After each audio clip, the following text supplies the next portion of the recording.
अस्सलाम वालेकुम students, welcome to BS notes. Kindly channel subscribe कर दें पहले, ताकि आने वाली न्यू वीडियोस आप तक पहुंचती रहें। आज हमने स्टैटिस्टिक्स में ज्योमेट्रिक मीन पढ़ना है। फर्स्ट हम देखेंगे कि ज्योमेट्रिक मीन है क्या। Geometric mean is defined as the nth root of the product of n numbers। Students यहाँ पे n क्या है? n हमें पता है, हमने पीछे mean, median, mod, harmonic mean सब में हमने n को पढ़ा है और हमें पता है कि n नंबर ऑफ ऑब्जर्वेशंस को कहते हैं।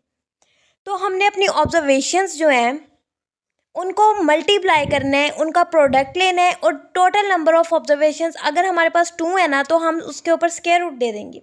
अगर हमारे पास 3 है ऑब्जर्वेशंस तो हम क्यूब रूट देंगे। तो हमारे पास nth रूट मतलब कि जितने नंबर ऑफ ऑब्जर्वेशंस होंगी उनको काउंट करके हमने रूट देना है।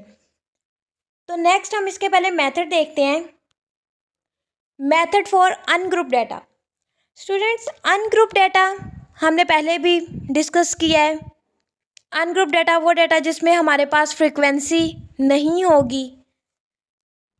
उसके लिए हम पहले मेथड देखते हैं कि हमने सब जो हमारे पास ऑब्जर्वेशंस हैं उनको प्लस करना है और फिर हमने 1/n कर देने।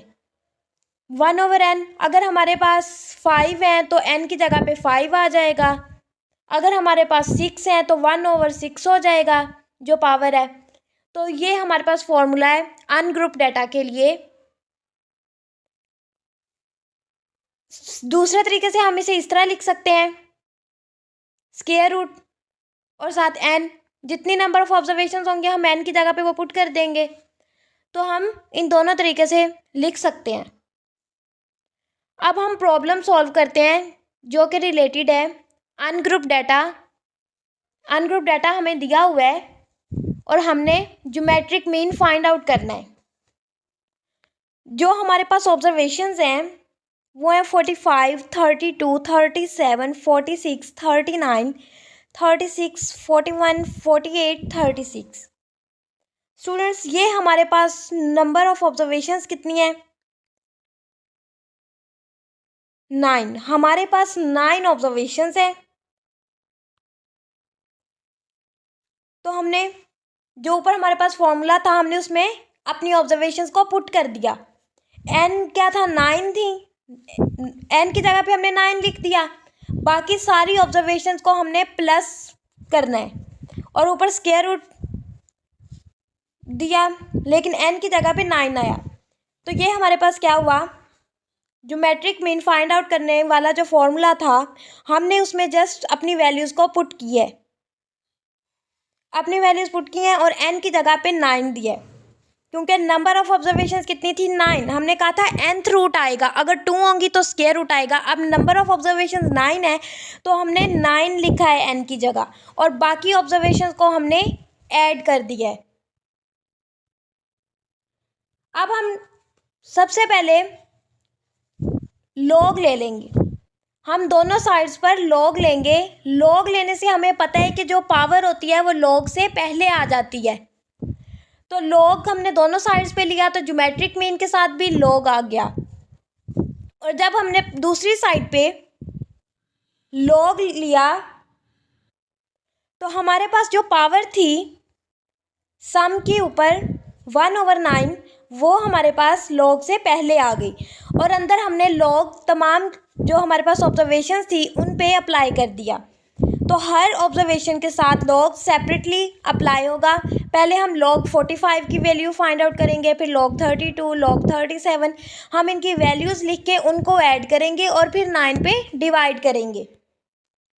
अब लॉग 45 की वैल्यू का आई है 1.65, लॉग 32 की वैल्यू हमारे पास आई है 1.50, log 37 1.56, log 46 1.66, log 39 1.59, log 36 1.55, log 41 1.61, log 48 1.68 log 36 1.55।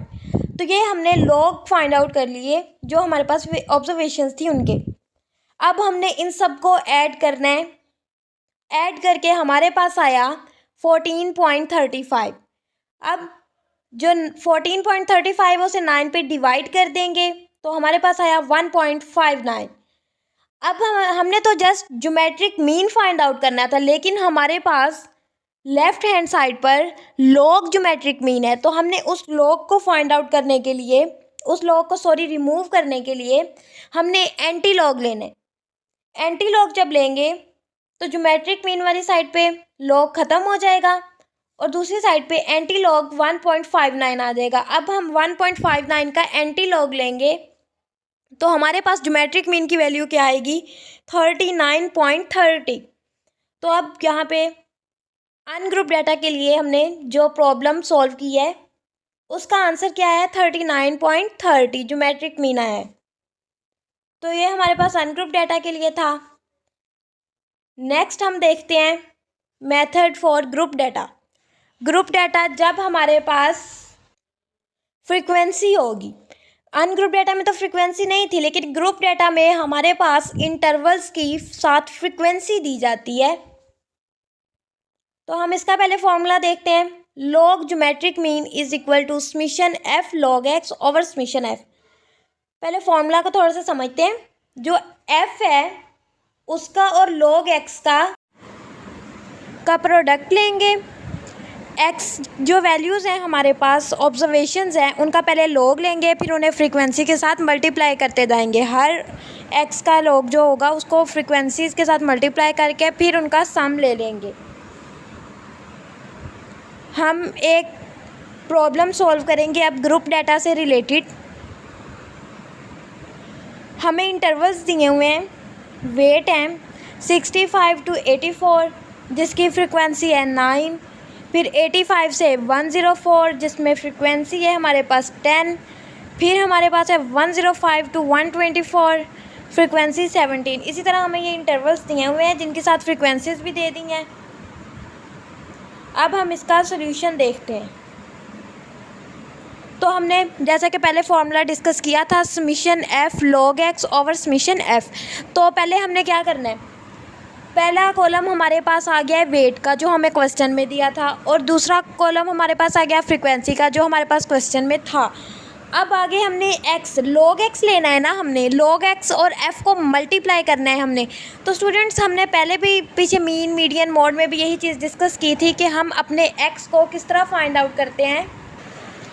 हमने मिड पॉइंट्स फाइंड आउट करने हैं, मतलब कि जो हमारे पास इंटरवल है उसके लोअर और हायर वैल्यू को हमने प्लस करके 2 पे डिवाइड कर देना है। अगर 65 to 84 है तो हम 65 + 84 डिवाइडेड बाय 2 कर देंगे, तो हमारे पास क्या है 74.5 आया।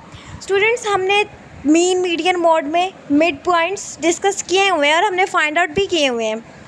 तो हमने थर्ड कॉलम में हमारे पास मिड पॉइंट्स आ जाएंगे।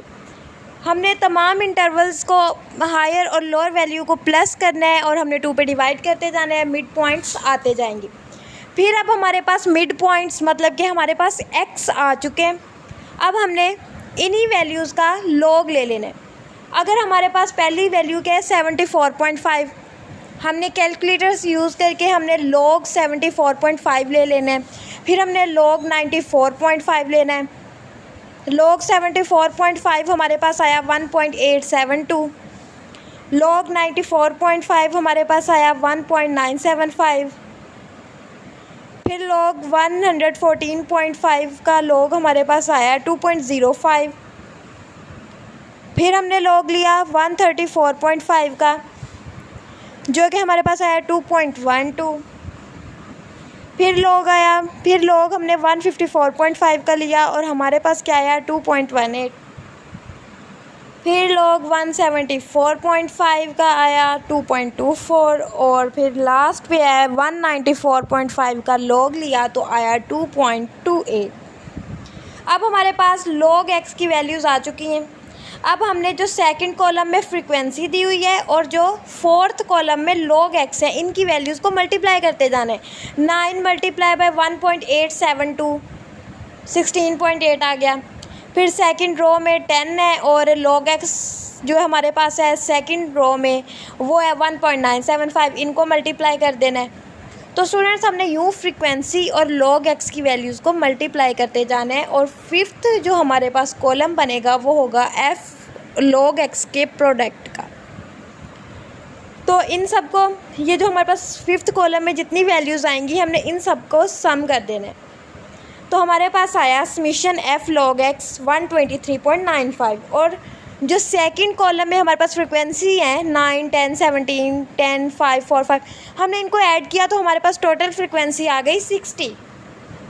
और जब summation F log x fifth column की सारी जो वैल्यूज़ थी उनको हमने ऐड किया तो हमारे पास आया 123.95।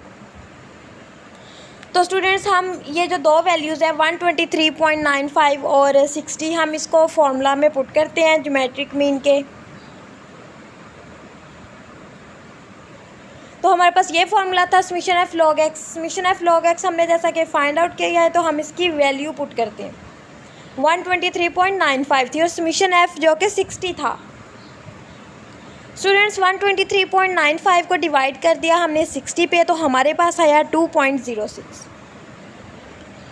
अब हमें तो जस्ट ज्योमेट्रिक मीन चाहिए, लेकिन ज्योमेट्रिक मीन के साथ लॉग है तो हमने उस लॉग को ख़त्म करने के लिए एंटी लॉग लेना है। तो ज्योमेट्रिक मीन के साथ जो लॉग था वो ख़त्म हो गया और अब हम एंटी लॉग 2.06 लेंगे तो हमारे पास ज्योमेट्रिक मीन आया 116.36। तो ये हमारे पास ज्योमेट्रिक मीन की वैल्यू आई है। स्टूडेंट्स आज के लेक्चर में हमने ज्योमेट्रिक मीन देखा कि ज्योमेट्रिक मीन है क्या, फिर हमने उसके मेथड्स डिस्कस किए for group data, for ungroup data, फिर हमने दोनों मेथड्स यूज़ करके फार्मूलाज को यूज़ किया हमने अपने न्यूमेरिकल्स में और हमने प्रॉब्लम सॉल्व किए। आई होप कि आपको लेक्चर की समझ आई होगी। नेक्स्ट लेक्चर तक के लिए अल्लाह हाफिज़।